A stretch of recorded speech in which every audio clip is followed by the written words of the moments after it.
Good afternoon, everyone. It is wonderful to see you all here. I know there are a lot of things going on in Hastings today, so thank you for coming here and prioritizing this and being here.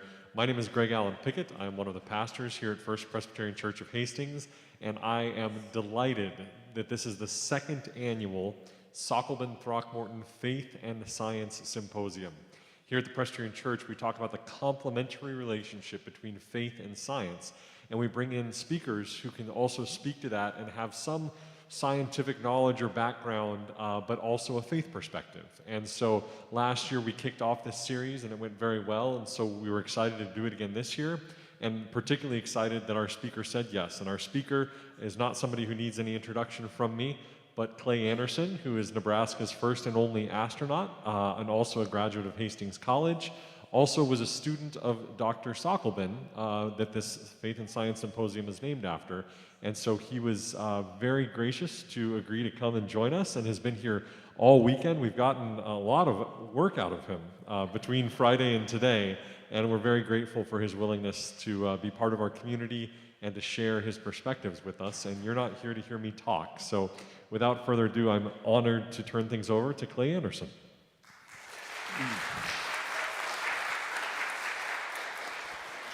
Thank you. I'm honored to be here.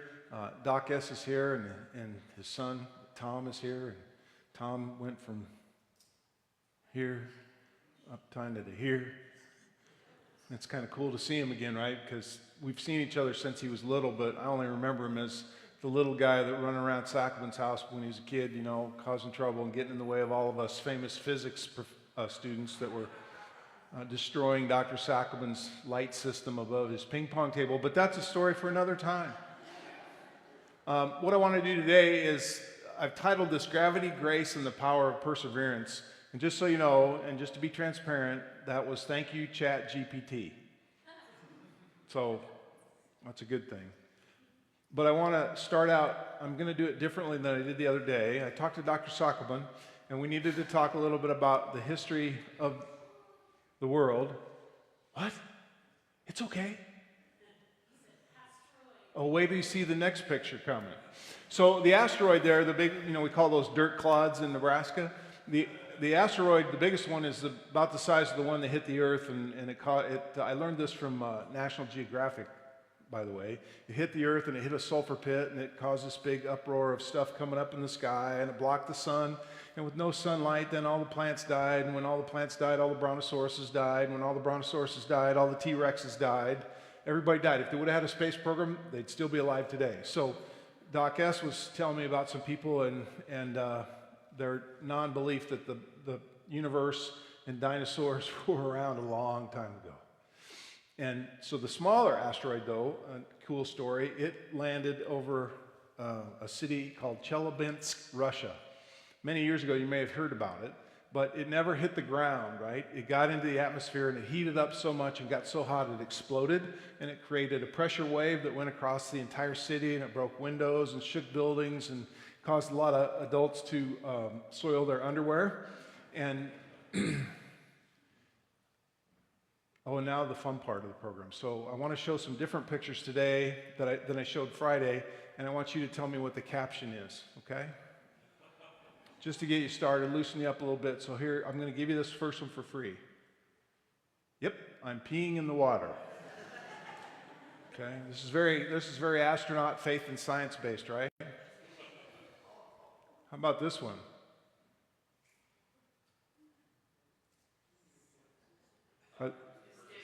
Yeah, you could always go to Tom Cruise. That's a good guess, but it's incorrect. What do you have against male pattern baldness? And by the way, that's Alan Poindexter. Dex was my commander on STS-31, my second flight. Dex passed away a couple years after we landed due to a stroke, heart attack, when he was jet skiing with his kids.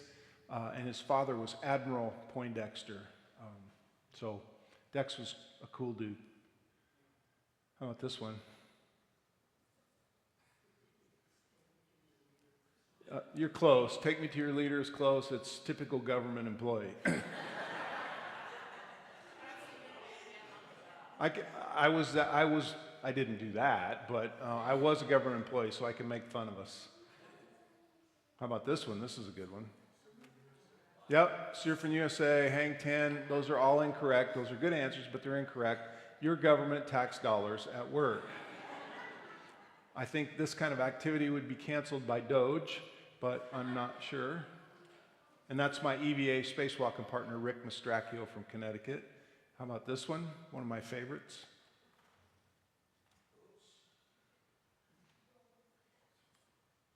Does this suit make my butt look too big?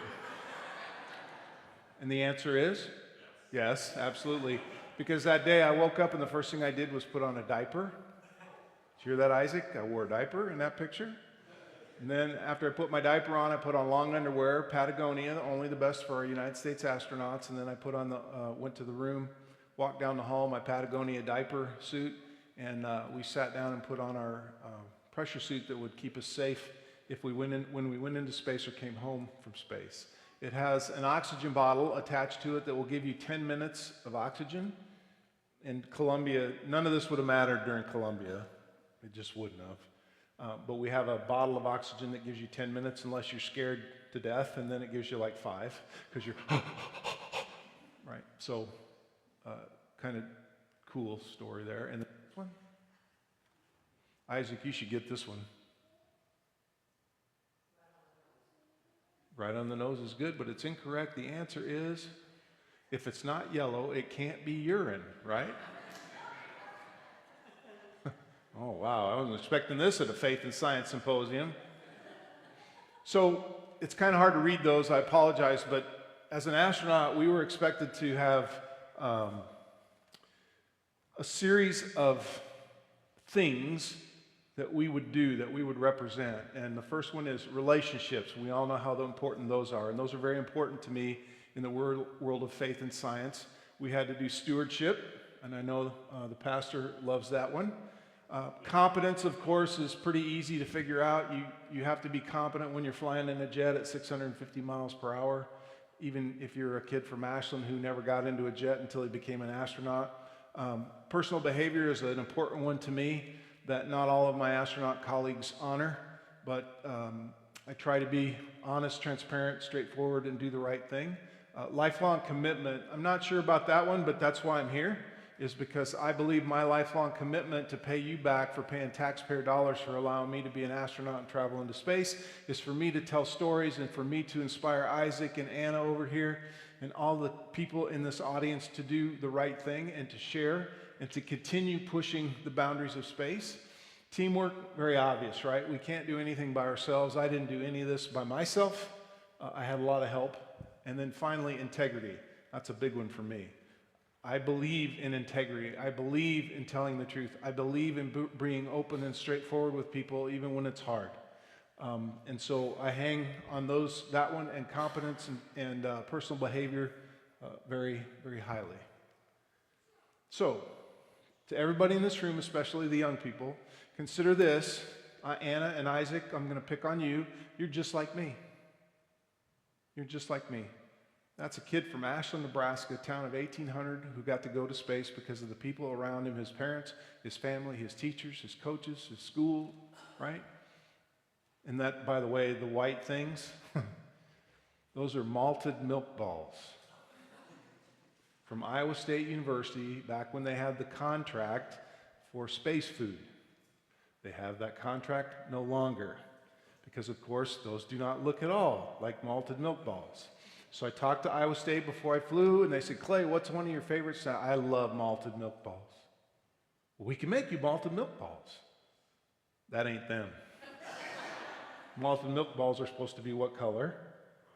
Because they're coated with, and on the inside they have a crunchy center.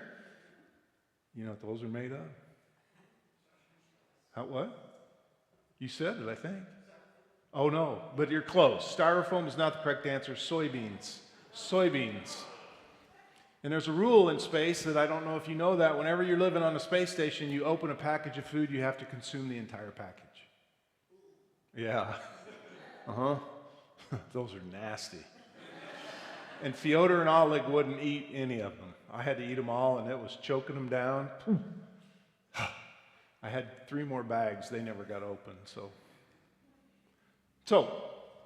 we have some kids here. I think it's important for the kids and their parents and grandparents to understand how I got where I got. And first is I had to have a dream, and that was very important. That dream was nurtured at Ashland Greenwood High School in the right picture and Hastings College in the left picture. In Nebraska and Ashland, I was a theater kid because in Ashland it was so small, if you didn't do everything, you had nothing. If you didn't play in sports, if you weren't in the science club, if you weren't in the theater, if you weren't in music, if you weren't in band, right? You had to participate in everything, and I think that's really good to participate in as much as you can because well-rounded kids make better citizens. So I was the king in Rumpelstiltskin. I had to wear pantyhose for 3 days. I feel your pain, right? But I had the legs for it, so. There's polyester in 1968 and 1981. That's my graduation picture from Hastings College, back when I had some hair. And in the left picture, that was the time I remember that I decided I wanted to become an astronaut. My mom and dad awakened my brother and sister and I on Christmas Eve in 1968. I said 69 the other day, that was incorrect. 1968, after midnight, on Christmas Eve, right? Because we were going to watch the Apollo 8 astronauts go behind the moon for the first time in history. Well, back in those days, you watched the black and white TV, they only had 2 cameras in mission control, and it looked down at all these guys with greasy hair and white shirts and skinny black ties and black pants and pocket protectors smoking cigarettes, right? And the person in charge was the flight director. And we fixed that, ladies. We've now have women in mission control. So remember that, women in mission control. But back then, the flight director said, hey, and go for translunar injection burn. And he'd point, retro, go. Ecom, go. Surgeon, go. Fido, go. Jeepo, go. Capcom, go. Everybody was go, which is a good thing. And then he calls the crew, and he asks them if they're go for this burn to go behind the moon. And I'm thinking, do they really have a choice? But they said they gave the go, and they said, we're going to go. And they did the burn, and they made it around the moon for the first time. But when they went behind the moon, all this conversation stopped. And all it was static. And as a kid, Isaac, how old were you, did you say? 10? So you were about my age, right? All I could think of was a volcano on the backside of the moon, and it erupted and blew him out of the sky. That would be bad, right? And then, you're a Harry Potter fan, right? And so what did Harry Potter ride in that one movie with the egg and all that stuff? He rode those dragons, and they burned fire, and it burned everything. I thought a dragon came and burned him out of the sky. I had no idea. I was a kid. But I listened, and I still got static until the Capcom would call, and the Capcom is a person that talks from the ground to the space station or to the spacecraft, and they're usually an astronaut. Back in those days, they were always an astronaut. He says, Apollo 8, Houston, over. Apollo 8, Houston, over. Nothing. And then I heard the Quindar tone. Beep. Houston, Apollo 8. Yes, Virginia, there is a Santa Claus. They had made it around the backside of the moon for the first time in human history. Whoa. That's when I said, I'm going to be that guy. I'm going to be one of those. But I also figured out later in life, especially at Hastings College, that I was going to need to make a little money. And I was going to have to get a job. Mom and Dad did not have a livable basement that I could hang out in. And so getting employed was the biggest focus going forward. But my mother would tell you that I was 6 years old. And back in Ashland on Main Street in July, they always had a stir up trouble, stir up excitement, stir up fun. They'd close down Main Street, bring in a street carnival. They had bicycle races, a pancake breakfast, a talent show. They crowned the king and the queen at Salt Creek. And then they had a kiddie parade where kids like Anna and Isaac over here, they would march down the block in front of the judges to try to get first prize, second prize, third prize. But we had no Target, we had no Costco, we had no Walmart. So you couldn't just buy Spider-Man. Who's your favorite superhero, Isaac? Iron Man? How about you? How about this guy? He's got a cape. Who's your favorite superhero? Do you have a favorite superhero?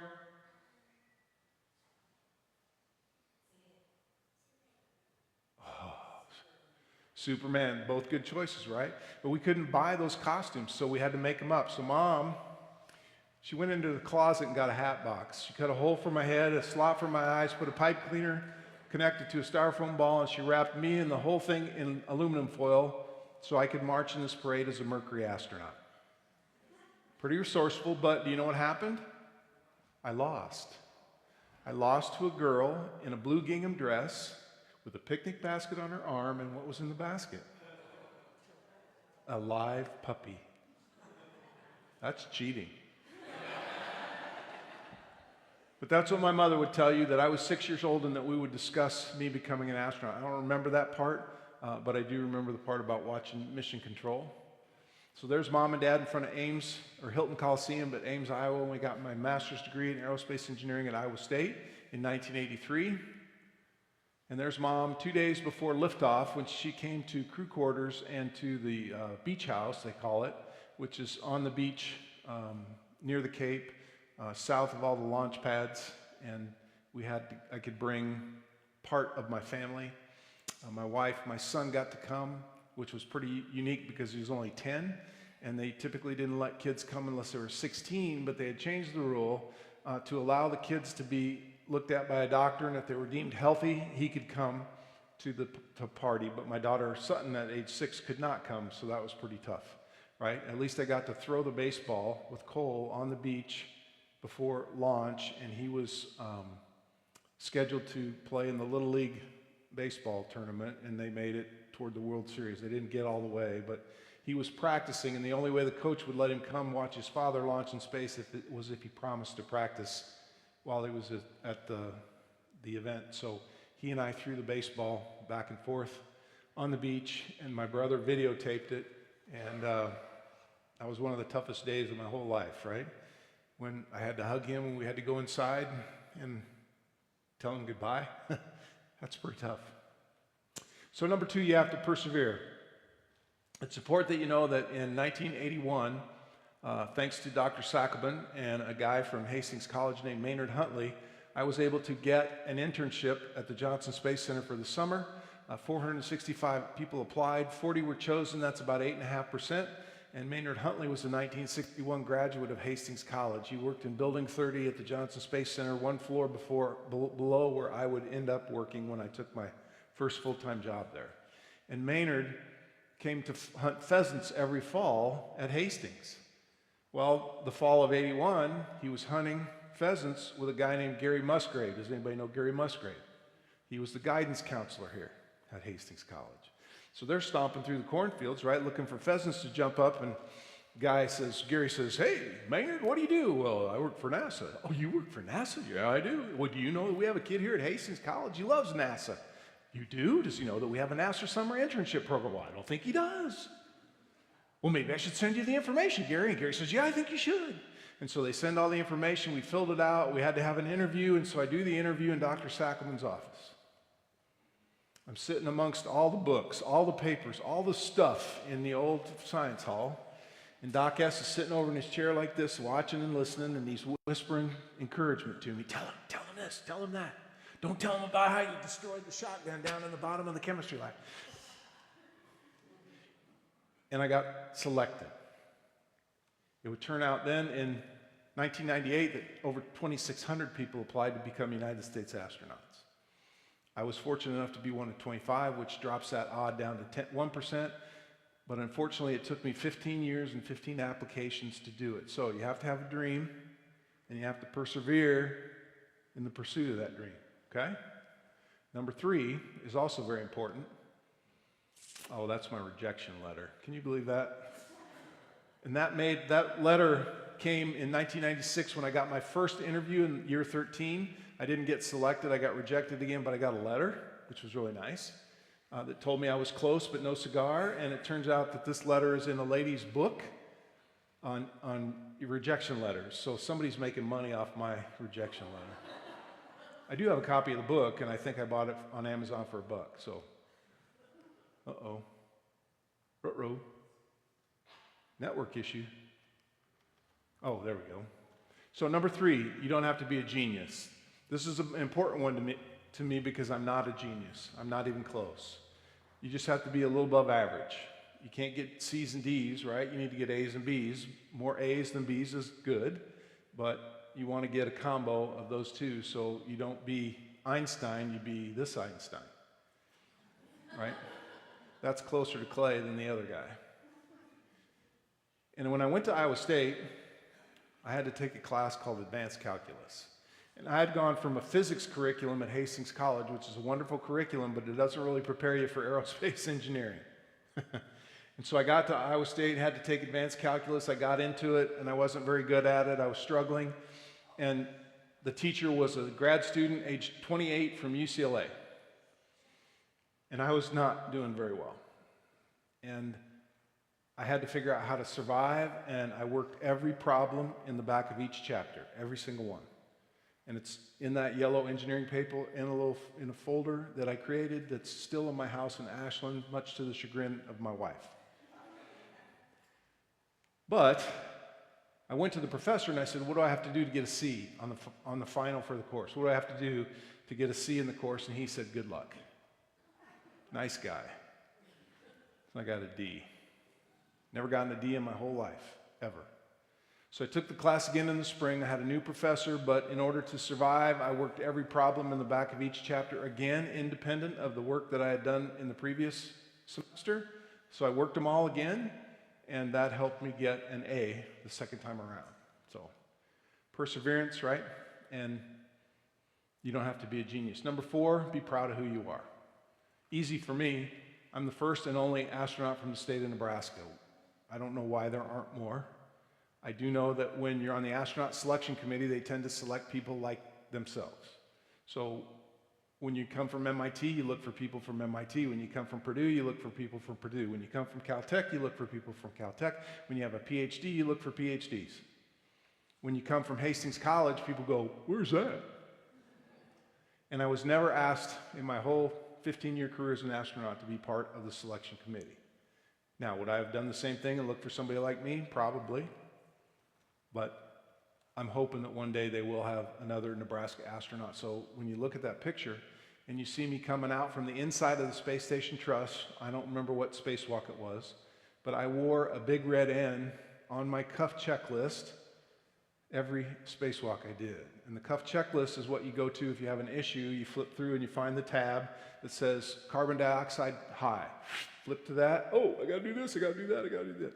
Right? That's why you wear a cuff checklist, but you put empty pages in it just in case you want to write something down, a note for you to remember. And so what I did is I took one of the big red ends that Coach Tom Osborne gave to me on a sheet of paper before I flew, and I took all those to space, and I put one on every cuff checklist page when I went outside. Oh, and I also left one inside the International Space Station hidden from all other astronauts. It's still there.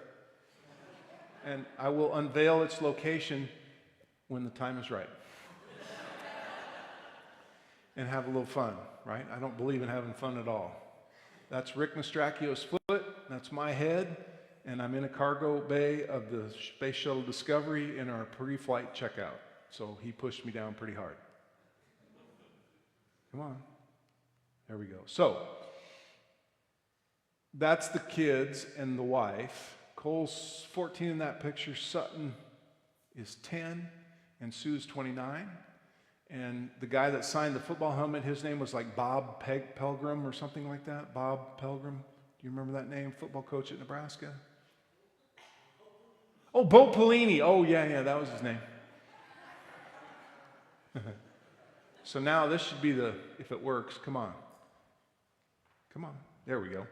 So I don't think I showed this video the other day. This is a video from our STS-131 launch. That's our mission patch. It was designed by Dottie Metcalf Lindenberger, a former high school teacher from Seattle, Washington. We had to use a circle for the shape of our patch because it's the only way we could get Metcalf Lindenberger and all the other names of the crew members onto the patch. So there was Dex and Jim Dutton. There's Dottie. There's Clay. And there's Stephanie Wilson from Harvard. And there's Naoko Yamazaki from Japan. We had sleep shifted so that we were going to launch near midnight on Easter, the day after Easter in 2010. So we're waiting to get on the bus there, and they love Naoko. Naoko-san, Naoko-san, the whole country of Japan was there.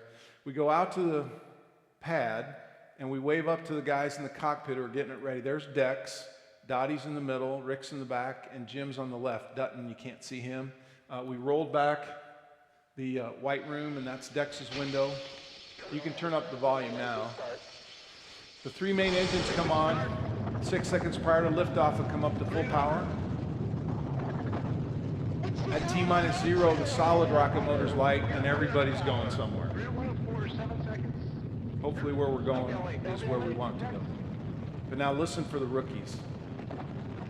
Houston, Discovery, roll program.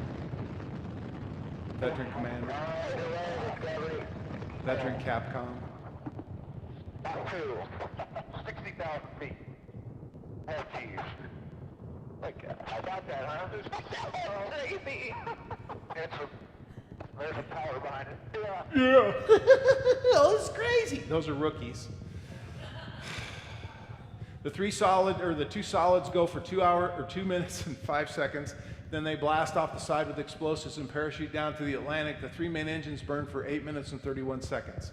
And we're on a trajectory to head to orbit in the International Space Station. Here are the 2 solids blown off.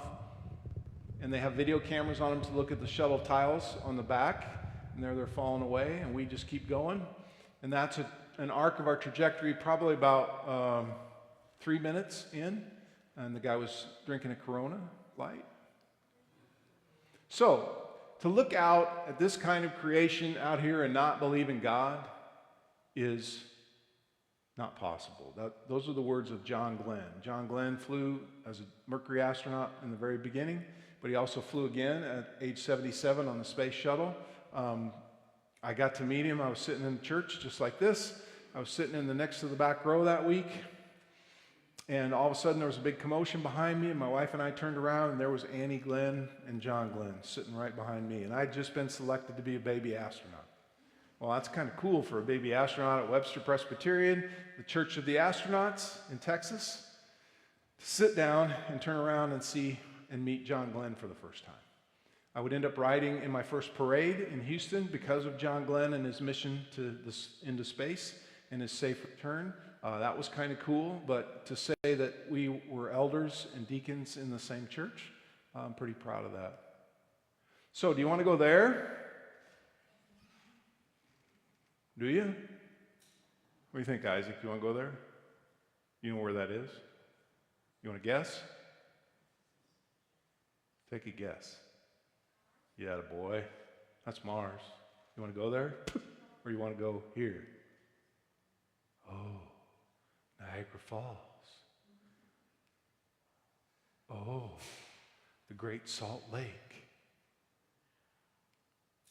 Oh, glaciers in Patagonia in South America. Oh, the Great Barrier Reef in Australia. Oh, Dubai. And all those cool things they were building back in 2007, which are finished now, right? You can go stay there. Those are all beautiful places, right? So, do you want to go to Mars, or do you want to stay here? I want to stay here. Because astronauts get exposed to what they call the orbital perspective, the overview effect, to be able to go and look at your Earth from above, right? A call to action for each of us is the orbital perspective to care for the most important spaceship of all, planet Earth. Makes sense to me. You know, Stephen Hawking, brilliant doctor, he said we should abandon Earth. Are you nuts? We're it. Earth is it. As Doc S. pointed out to me the other day, he was marveling about the periodic table. Think about it. One atom, or one proton, 2 protons, 3 protons, 4, right? It's all there, the periodic table, right? Electrons, neutrons, protons, atoms, molecules, everything we need as humans to survive and live is right here. We don't know if any of that's on Mars. We think there might be stuff on Mars, but we're not sure. We think there's ice on the moon, in the craters at the South Pole. Well, that's cool. How do we drink it? I don't know. How do we drink it? It takes a lot of technology development to be able to harness what we know might be there. That's what's so cool about faith and science. We know there's ice at the south pole of the moon. But we don't know how to get it out. We don't know how to make it so we can drink it or pour it on a plant or something. But we will. We'll figure it out because we have a developing brain given to us by the grace of God. The Cro-Magnon man, he had no idea what was going on, right? He just had a stick and he hit stuff until he could figure out how to kill something, and then he could skin it, and then he could figure out how to make fire, and then he could cook it and eat it. Wow, look how far we've come. My brother-in-law, Phil, he has a grill. He makes grunting noises when he grills. I think Cro-Magnon man might have done that the same, but that's what's important. The orbital perspective, I agree with all of this. We need to protect the spaceship Earth. It's all we have. I would love for us to be in the United Federation of Planets with Captain James T. Kirk or Jean-Luc Picard. I would love that. But we're not there yet. How do we get there? That's a tough nut to crack. A lot of people in the world hate what happens over here in North America. A lot of people in the Middle East want us to be gone. The guy in North Korea, I don't know what he thinks, but I don't trust him. And how about China? Right? It's a scary world out there, right? And as long as people have envy, as long as people are jealous, and as long as people are greedy, we're going to have a tough time getting to the orbital perspective. Which is why, for people like us, faith is so important. If we have faith in the end result, and we use science to help us figure out and solve the problems that we presented ourselves at Earth, we can stay on Earth, which is where we're supposed to be. Think about the solar system. How many planets? How many planets in the solar system? Sorry, I didn't mean to scare you. No? 9 total, right? Earth is one of them. Our solar system is in the Milky Way. How many people are on any other planets beside Earth? None. Oh, we should go to the moon Titan around Saturn. We should live there. Good luck with that. Or Mars, or any of them, right? And then our solar system in the Milky Way, we're it. We are it. And the universe is a big place. But see, you remember these people that did that? They didn't have calculators. They didn't have computers. They didn't have slide rules. But they had a brain, and they had a dream and a vision of what could be. And look what they did. It's still there. We could sit in it. So, I told this the other day, Friday, I believe the universe is a huge pizza. It's an infinite pizza. And we are on the crust on the right there. And all we've done is send humans safely to the moon and back, 238,000 miles away. We've sent some probes further than that, but we've only done humans 238,000 miles, right? So what if on this infinite pizza on the opposite crust is a species doing exactly what we're doing? Oh. Doc S used to do that. Oh. How are we going to meet them at the pepperoni in the middle? It's going to take money, it's going to take time, and it's going to take a developing brain to figure out the technology that we need to get from where we are today to meet somebody else. Because just because I've never seen another species doesn't mean they don't exist. Because I've never seen God, but I believe He exists. Same thing. Just because you can't see it doesn't mean it isn't there. So, we have the power to change lives. We want to change Isaac and Anna's life. We want to change their lives, right? Tell me your name again, sweetheart. I'm sorry. Maddie. Yeah, we want to change Maddie's life. We want to help Maddie be the best that she can be. We want to help Isaac become a brain surgeon, maybe. Would you do that? Maybe. Yeah. But that's what we're here for. We have the power to change lives. Just like that little boy is the commander of his space shuttle at Rocket Park at the Kennedy Space Center. He's saving the world in his mission, right? It's what we should do. So I go to Isaiah 41:10. So, do not fear, for I am with you. Do not be dismayed, for I am your God. I will strengthen you. I will help you. I will uphold you. I am your righteous right hand. Don't have to see him to know he's there.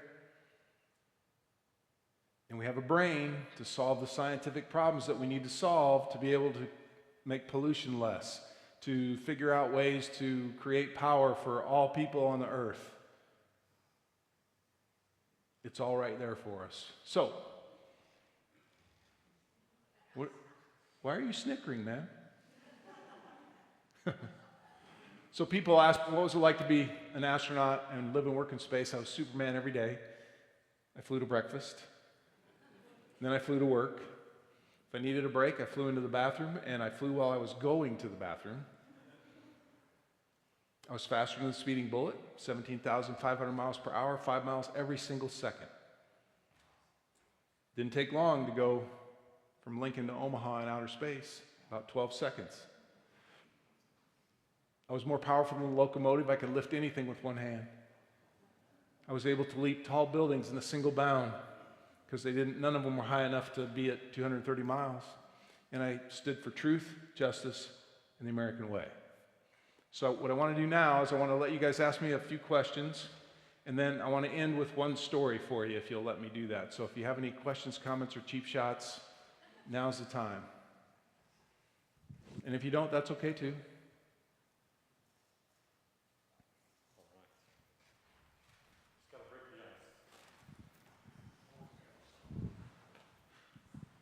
Yeah, I'm a 20-year Navy veteran, enlisted. Thank you for your service, sir. You're welcome very much. I had a good job, as it turned out. One of the things I got to do while I was in the Navy was take a 2-month TAD trip on a diesel submarine. Lucky you. It was a very interesting 2 months. I bet it was. One of the aspects was very bad. We were at a 45-degree down angle, which is basically sinking, and the other was we surfaced and told the destroyer that was playing games with us that we're done playing now, we're going home. And on the way home, the captain allowed bridge liberty, sail liberty. And many of you have probably been on cruise ships. Cruise ships are noisy and bright and you don't see anything. On a diesel submarine running on batteries at night, you see any little speck of light. And I'm sure you've seen the stars when they're like more than you can imagine. Mm-hmm. What I was curious about, though, with the space program is a lot of it seems similar to the diesel sub experience, but I was wondering, as you blast off, noise, G-forces, vibration, a lot of things going on. And then suddenly the engine shut off and you're weightless. Mm-hmm. Does your mind kind of trip a little bit and say, wait a minute, what happened? Let me get a grip on something here. No, it's a great analogy, though, and thank you for your service. So he lived in a submarine, and I lived underwater for 2 weeks, 65 feet below the surface of the Atlantic Ocean near Key Largo, Florida. So I have a little bit of a sense of what you did, and the idea there was to put us in a place that was extreme, to put us in a place where we had to work together to solve problems, to survive, and where we had to be put under stress, right? Astronauts, submariners are under stress all the time. And they have to figure out how to deal with each other, how to work together, how to survive, right? How to keep mentally sharp and fit. And so the analogies are very similar. But on a launch to space, it's the greatest roller coaster ride ever known to humans. It starts out really bumpy and really loud and really shaky, but you don't care because you're high-fiving, your fist bumping, yeah, here we go. But you're also watching all your data to make sure that something isn't squirrely. Because if it gets squirrely, your day can go to heck in a handbasket really fast, as it can in a submarine as well. Then once the solids pop off, it's very smooth and you start to accelerate very quickly, and that's where you weigh about 3 times your weight, 3 times the force of gravity. 2.7 actually. It's not too bad. It's like you have 2 or 3 of gorillas sitting on your chest. But that's okay, because it goes away when the engine shut off and psst, you hear this psst, and you're weightless. And then you see stuff flying in front of you and around you that didn't get tied down. But that was the point where my job was to get out of my suit. I had to take my helmet and my gloves off first. I had to hook my gloves together with a hook, and I had to put them in a bag that was strapped to my leg, and then I had to grab my helmet, put my gloves in my helmet, and shove my helmet in my bag. But when I took my helmet off, I let go of it, and I turned to get my bag, and I went back, and there was my helmet right where I left it. That's cool. I mean, that is really cool. So I put all that stuff away, and then I got out of my boots and put them in there, and then I took my suit, and you had to roll your suit up and put it in a certain place.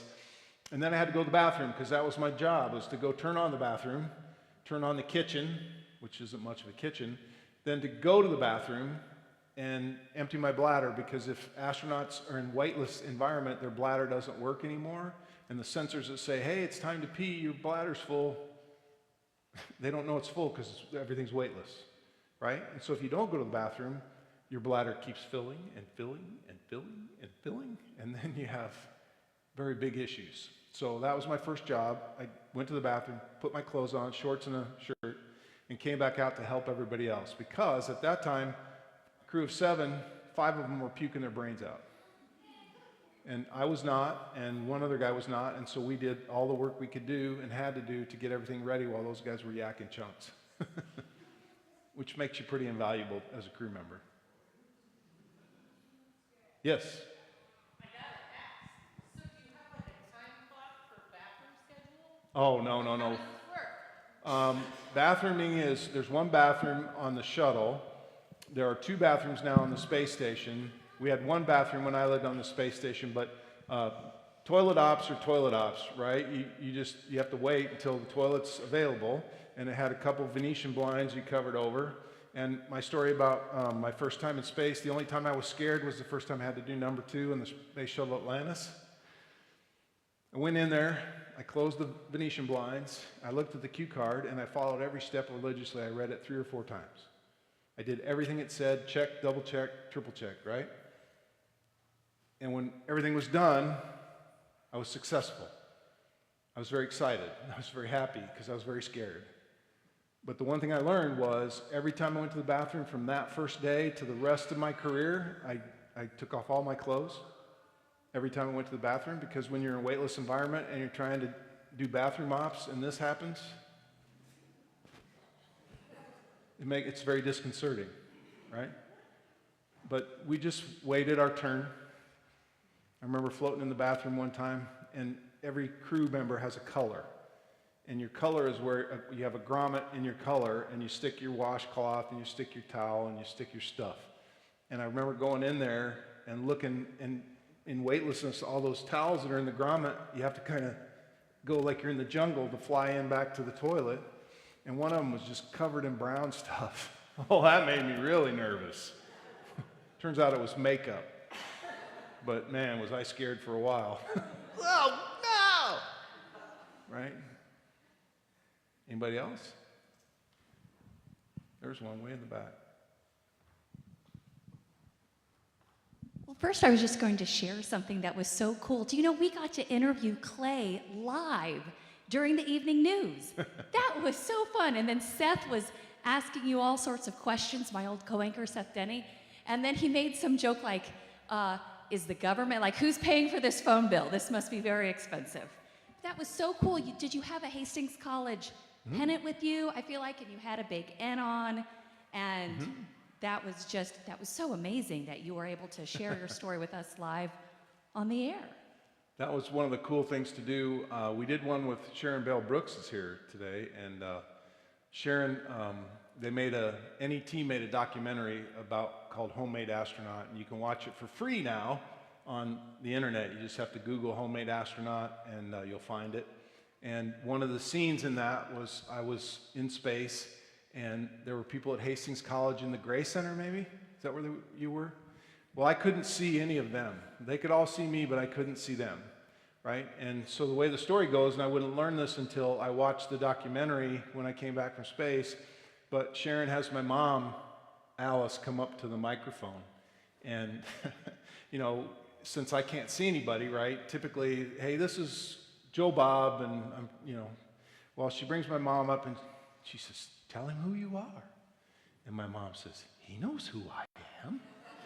Well, as soon as I heard her voice, I knew who she was, and so I'm on the screen and I blew her a kiss. And she said, "That's all I needed." And then I lost it. Because at the time she had lung cancer. And I didn't know if I would get to see her again. I would land at the Kennedy Space Center, and we were supposed to spend the night in Florida, in Cocoa Beach, in a condominium, right, with our families, my wife, my kids. And President Bush, at the time, was in Crawford, Texas, doing something, and he decreed that, hey, my plane is at Ellington Field in Houston, Texas, and before I leave to go back to D.C., I'd like to welcome the crew of STS-120, the crew that brought me home. I would like to welcome them back to Earth. Well, so we got a call from our commander and said, hey, we're not going to spend the night. We're going to go get on the plane and we're going to fly back to Texas. Well, to meet the president, that was okay. But I hadn't seen my mom yet. And so I asked crew quarters to the boss, and I said, is there any way possible that I could go see my mom? Because the plan was, if I was going to be in Cocoa Beach, my sister and everybody were going to bring mom to me. Well, they broke some rules, and they allowed my mother to come to me. And so she came out with my brother and his family, and Lori and her family, and my brother. They were all there with Alice. And I was pretty weak. I was pretty tired. I had lost a lot of weight in space. That's the first three letters of space spell spa. Took you guys a while.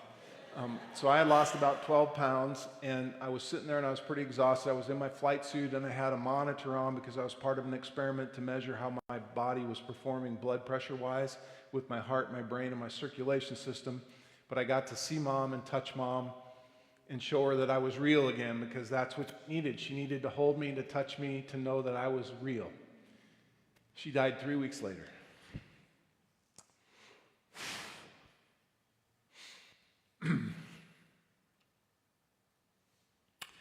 So, because of the grace of God, she was able to battle cancer for 6 months while I was in space, such that I could come home and I could touch her and hold her and tell her I loved her one more time. So, God is there, and He watches out for each and every one of us. So let me close with a story. I think it's a pretty good one. On June the 8th, 2007, I would launch with the crew of STS-117 on the Space Shuttle Atlantis, headed for the International Space Station. STS-117 was not my original crew, but I got moved up because of problems with the Space Shuttle processing flow, and I launched earlier than I was expected to launch. So STS-117 would launch on June 8th, 2007, which would have been my father's 77th birthday. It also turns out that STS-117, my parking space as an astronaut at the Johnson Space Center, one of the few perks you get is you get a parking space. My parking space, E-117. So I launch into space with the crew on Atlantis, and we get to the International Space Station, and we dock, and everything's successful. We go through a pretty tough mission. Everything goes really well. There's a tear on the shuttle that we have to repair with a spacewalk, but I'm not allowed to spacewalk yet because the STS-117 crew is going to do all that while they're there, and then they go home. So it's time for them to leave. We're all in front of the hatch, and they fly out. Their commander was a Marine, Rick Sturkow, and so everything was by the Marine book, right? And so the commander went first, the pilot went second, mission specialist 1, then mission specialist 2, 3, 4, 5. And they took Sonny Williams. You remember that name? Sonny Williams from the Starliner mission? I replaced Sonny on the International Space Station back in 2007, her very first flight. So they're all through the hatch. The last guy is a guy named Danny Olivas. Danny Olivas is a brilliant man. He's a materials engineer from El Paso, Texas. And he looks at me, and we were classmates in the class of 98. And he looks at me, and we're both floating in front of the hatch. He looks at me, and he sticks out his hand, and he says, "Man, am I glad I'm not you?" And he dives through the hatch and disappears. Oh, wow. Those were powerful words. Because about 30 minutes later, we had closed the hatch and tightened everything up, made sure the seal was good, and I watched the Space Shuttle Atlantis slowly sail beneath the space station's lab window on its way back to Earth. At that time, I probably had 148 days to go, right?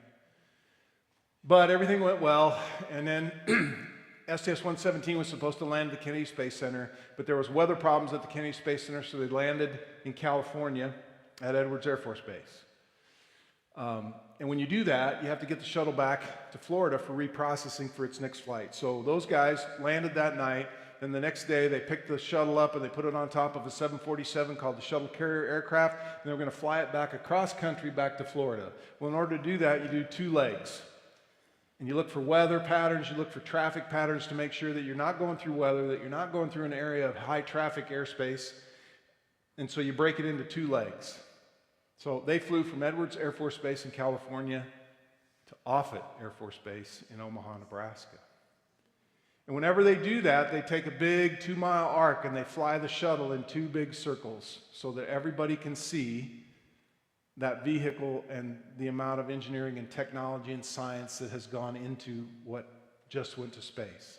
And the coolest thing, it flew over the place where I was born and raised, within view of every person that wanted to see her that had something to do with my life and career. They would go on back to Florida, we would finish our mission, and we're getting toward October, the month of October, when STS-120 was going to launch and come up to the space station, and they were going to bring me home and bring my replacement, a fellow named Dan Taney. And they launched on time. Every single thing that ever happened to me in space, every single thing launched exactly on time, docked exactly on time. Never late, never early, exactly on time. So STS-120 arrives with Commander Pam Melroy. We had a really rough mission there too, because that was the one where a solar panel was torn, and we had to put an astronaut on the end of two robotic arms connected together to make it reach long enough so he could get out and repair it with the repair tools that were designed by the astronaut and the team on the ground and given to us to build in outer space. Pretty exhausting, but very successful. It was our own Apollo 13. Well, it was time to go home, and Pam Melroy said, you know, our trajectory is going to make me land this sucker in the dark at the Kennedy Space Center. I'd really rather land in the light time. We're exhausted. We've worked really hard. I'm the pilot or the commander. I'm going to fly it. I'd love to do it in daylight rather than darkness. Oh, I don't know if we can do that, Pam, because the last time we did that was Columbia, and they came in over the continental United States and exploded over northeast Texas. And we've decided that we don't want to do that anymore over the continental U.S. because we want to protect the people on the ground. Well, I know that, sirs, but it would really help us and get us safe and make me feel better. So they had a meeting and they said, okay, we're going to let you do it. We're going to change your trajectory while you're sleeping tonight, and we're going to alter it so that you're going to come in over Seattle, Washington, and you're going to sail across the Midwest, and you're going to come down to Florida and land in daylight. So what happens is we're traveling 17,500 miles per hour, 5 miles every single second, right? And when we come in over northwest United States, we're humming pretty fast. And in order to bleed that speed down to the 200 knots that we're going to land at, we have to burn it off. Just like when you throw a rock across a pond, and when it hits the first time, there's friction and slows it down. It hits again, more friction, slows it down, until it finally is slow enough that gravity tugs it gently into the water. Same idea, except the shuttle is the rock. We use the black tiles on her belly, and we bank not against water, but against the atmosphere. And those are called roll reversals. So on entry day, we're screaming in over Seattle, Washington, and coming across the Midwest. And I'm strapped into my seat on the middeck. I can't see anything, but I can hear everything. And I hear Pam Melroy call to the ground, Houston, Discovery on air to ground 1. We're getting ready to initiate our first roll reversal over the great state of Nebraska. Whoa, I didn't ask her to do that. I didn't make any request. She did it because she knew how much the state meant to me. That's pretty cool. So we start our roll reversals. We're slowing down, and we whip down over Florida. We make a big high yaw and turn, and we're going to land on runway 1533. And by the way, did I mention when I flew up on STS-117, I was going to become an Expedition 15, Expedition 15 crew member. And how many times did I apply to be an astronaut, Manny? 15? How many letters in Clayton Anderson? 15? Right? And so here we were, sailing into runway 15 and 33. We have a successful landing. And it turns out we landed on November the 7th. If you write the date, November the 7th, what number is that? 117. And you know what November 7th was, 2007? It was Susan and my 15th wedding anniversary. So, if you don't think there's a power somewhere out there that has a plan for each and every one of us, that knows exactly where we are in our life and what we might need to succeed, then you and I need to have a talk out in the hallway. Because I truly believe that there is a higher power that allowed this small town kid from Ashland, Nebraska to live his dream. So thank you for having faith. Thank you for believing in me and for having me. Doc S., I owe you beyond measure, sir. Thank you.